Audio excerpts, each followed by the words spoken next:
Parlons un peu politique provinciale, comté d'Iberville, avec la députée Audrey Bogmans. Bonjour et bienvenue. Merci beaucoup. Ça fait combien de temps, l'élection, déjà? C'était le 3 octobre l'année dernière, donc ça fait un an. Oui, exactement. Bon.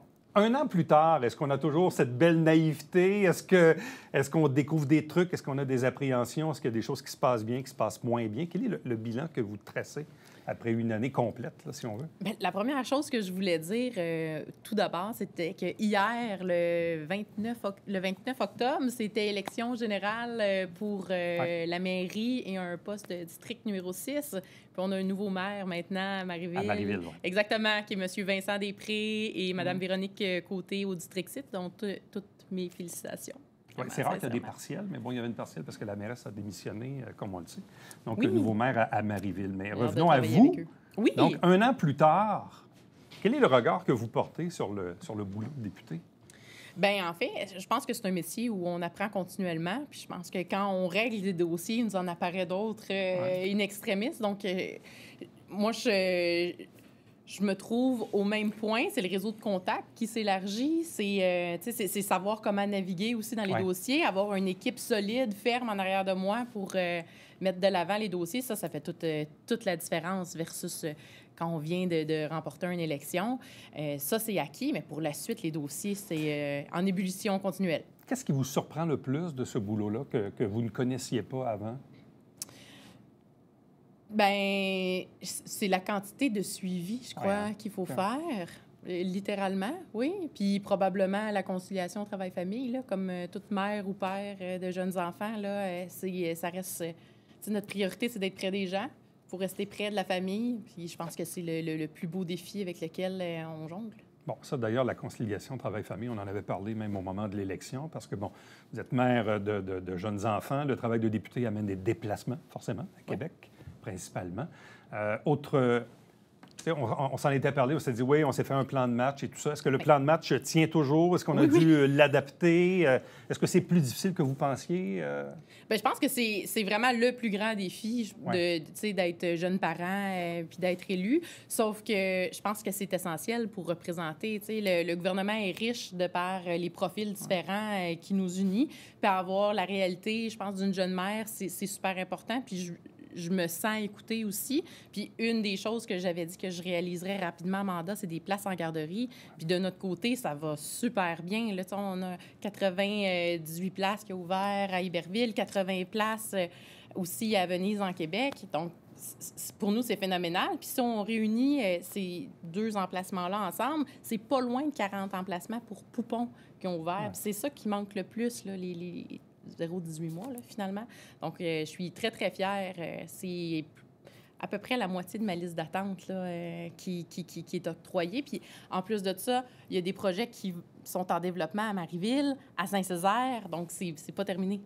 Donc, les places en garderie, pour vous, vous êtes fiers d'avoir pu accomplir ça, disons, rapidement, là? Bien, ça fait tout un changement. Dans la vie de l'enfant, c'est une stimulation particulière. Pour la vie des parents aussi, c'est savoir qu'ils sont dans un milieu sain, adapté. Ça fait toute la différence. Bon, en même temps, vous avez un passé d'agricultrice. Oui. Vous avez d'ailleurs travaillé de près aussi avec le ministre de l'Agriculture dans certains dossiers. Est-ce qu'effectivement, est-ce que même les citoyens agriculteurs du comté voient en vous quelqu'un qui peut porter leur message ou leurs revendications ou leurs demandes, leurs enjeux?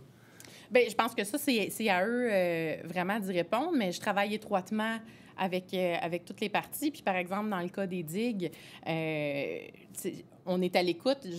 On travaille les dossiers pour aussi établir des relations avec le ministère de l'Environnement. Puis, ce qu'on vient de faire, c'est vraiment une reconnaissance. C'est une étude sur une reconnaissance possible des digues, une étude qui va être menée par l'INRS, probablement en 2 volets. Donc, pour moi, ça, c'est déjà un premier pas.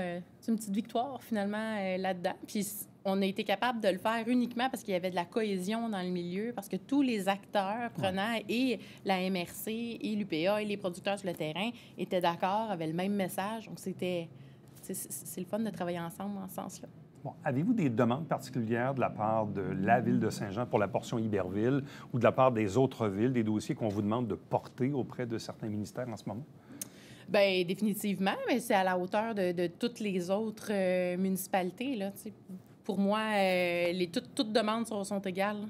Bon, on a parlé pendant la campagne électorale du problème d'eau potable à Noyant, Clarenceville, en fait. Oui. Clarenceville, pour ne pas la nommer.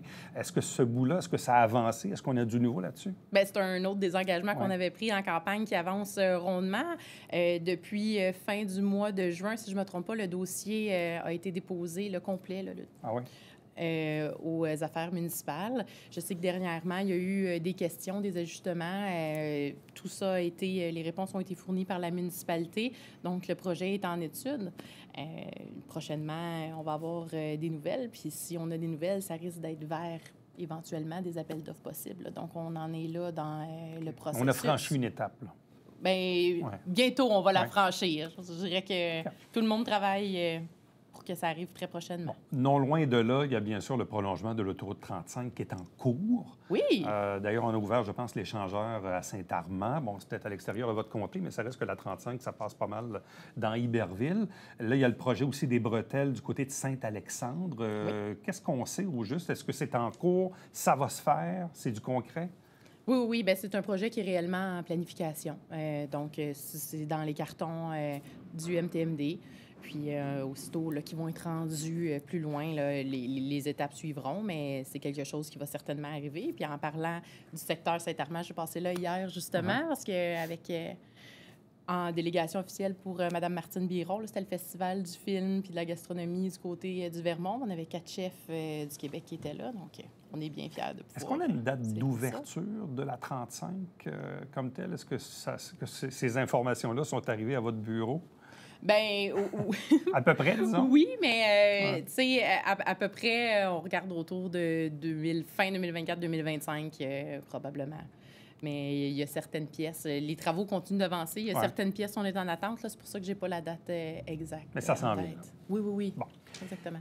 Il y a des dossiers, disons, à saveur qui touchent le comté d'Iberville, mais de manière aussi élargie. Parlons de la problématique des logements sociaux, logements abordables, HLM. C'est un problème à la grandeur du Québec et dont la région de Saint-Jean n'y échappe pas. Est-ce qu'il y a actuellement des projets particuliers ou des demandes particulières pour du logement abordable dans Iberville? Bien, actuellement, on est en étroite collaboration avec les deux OMH, là, du côté du Haut-Richelieu, mais aussi du côté Rouville-Haute-Yamaska. Puis, même avant puis après les déménagements du 1er juillet, là, on a suivi l'État. On avait 3 familles sur l'ensemble de mon comté là, qui ne se logeaient pas. Puis maintenant, il reste une famille là, en ce moment de non-logés. Les autres ont trouvé des solutions. Nos taux d'inoccupation, c'est 0,8 ici à Saint-Jean, c'est 0,2 du côté de Marieville. Puis il y a une grande disparité du prix des loyers si on prend l'ensemble du comté d'Iberville aussi. Puis je pense que c'est toujours qu'est-ce qui est réellement un logement abordable, mais si on prend pour un 4,5 ici, on est autour de 1 090 par mois, mais à Marieville, c'est 835 par mois. Puis en ruralité, par exemple, Saint-Sébastien, c'est plus 750 par mois pour un 4,5. Fait que nous, c'est d'être capable d'ajuster, puis de voir aussi quels sont les services, si les familles, parce que plus grand logement, on pense souvent plus justement à des municipalités en campagne où il y a des maisons entières en location. C'est là-dedans qu'Iberville, je pense, quand même, se spécialise. C'est une réalité qu'on a, puis on le voit dans les codes de nos écoles aussi, mais c'est d'aller offrir les services à ces familles-là. Puis le vaisseau de l'Étoile a été, je pense, un des précurseurs en ayant carrément un médecin affilié avec un autobus puis son équipe. Là. Oui, pour aller. Puis c'est essentiel ce qu'ils font. Puis quand M. Carmail est venu au mois de mai dernier, par rapport à l'itinérance, tout ça, puis on sait qu'il y a une partie aussi des itinérants qui proviennent de ces milieux-là, au sud de mon comté, entre autres. Puis ce qu'on est en train de mettre sur la table, c'est un aire ouverte, comme la clinique jeunesse anciennement, mais l'aire ouverte avec une urgence santé mentale, quelque chose qui va ressembler au vaisseau de l'Étoile. Puis là, les travailleurs de milieu, travailleurs sociaux, sont embauchés par le CIS pour commencer à circuler. Puis après ça, on verra pour un véhicule, puis ça. Mais la première étape est que maintenant, les adolescents dans le comté ont des services. Puis ça me préoccupe vraiment. Quand on parle de logements sociaux ou logements abordables, c'est intéressant ce que vous dites. Vous preniez un peu des cas d'exemple de prix selon les villes. Puis même récemment, on parlait avec des organismes du milieu qui disent, bien là, il y a des gens qui veulent déménager à Marieville, quoi qu'il n'y ait plus grand place, ou à Farnham, ou plus bas. Donc, on sent qu'il y a comme un transfert vers du logement en milieu plus rural ou périurbain. justement parce qu'on est sous la barre du 1 000 par mois. Là. Oui. Donc ça, c'est un phénomène qui va aller en grandissant dans Iberville. Là. Bien, je crois que oui. Je pense que Saint-Jean aussi l'a vécu dans le passé avec l'augmentation du prix des loyers à Longueuil. Puis tout ça est une suite naturelle. Puis tu sais, ça m'amène à parler du transport en commun puis de l'offre qu'on est en train de mettre sur la place. Du côté d'Iberville, bien, c'est justement comment on est capable de connecter parce qu'on sait que Saint-Jean-sur-Richelieu est une ville-centre pour les municipalités qui l'entourent. Donc, comment est-ce qu'on est capable de mettre sur pied un service qui va, pour les gens actifs, qui va être capable d'amener vers Saint-Jean-sur-Richelieu? Puis je pense qu'il y a des belles options sur la table. Puis Rouville, on est en train de les accompagner. On fait un projet pilote qui fonctionne très bien, qui est repris puis étudié même par le MTND comme étant quelque chose qui fonctionne. C'est un peu divisé en deux parce que d'une part, il y a la portion de Iberville-Saint-Athanas qui appartient à Saint-Jean-sur-Richelieu, qui ne fait pas partie de la CMM, qui négocie en ce moment avec la RTM pour un accès au REM au quartier 10-30, mais il en demeure pas moins que ces citoyens-là de la partie est de Saint-Jean ou de la partie rurale, est-ce que vous souhaitez un jour que ces gens-là aient un accès ou un service pour les amener au 10-30, pour les amener au REM? Est-ce que c'est ça qui est souhaité?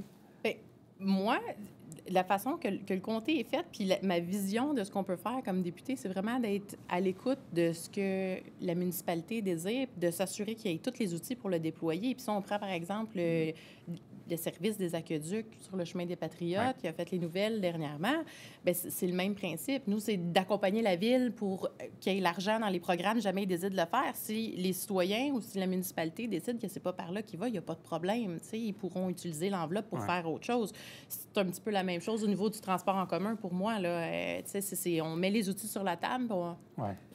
Après ça, c'est à eux de choisir où ils veulent aller. En terminant, justement, vous ouvrez une porte, là, le chemin des Patriotes. On sait que la Ville va abandonner ce projet-là. Bon, de ce que nous disait le conseiller municipal, c'est que malheureusement, on est dans le périurbain, donc on ne cote pas là, dans des programmes particuliers pour avoir du financement de la part de Québec et que la facture est relativement élevée pour certains citoyens.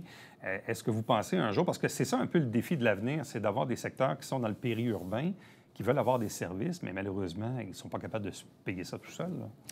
Bien, il y a deux choses dans ça. On a l'aménagement du territoire sur lequel je vais aller un petit peu plus loin, mais du côté du chemin du Patriote plus particulièrement, ce qui demande pour être capable de coter, c'est des tests d'eau particuliers sur les maisons. Puis, tu sais, la Ville a fait le choix de ne pas aller vers ça. C'est correct, il n'y a pas de problème. Mais il faut juste faire attention quand on dit on ne cote pas, puis basta. Là.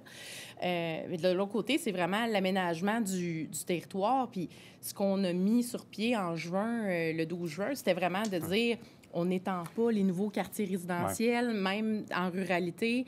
Il faut se raccorder. S'il y a un nouveau développement, il faut que l'eau, les aqueducs, le transport en commun, idéalement, s'y rendent. Puis ça, c'est quelque chose qui vient renforcer les orientations 10 qu'on mettait sur la table. Audrey Bogmans, merci beaucoup. Bien, ça fait plaisir. Merci de l'invitation. Restez avec nous. On vous revient après ceci.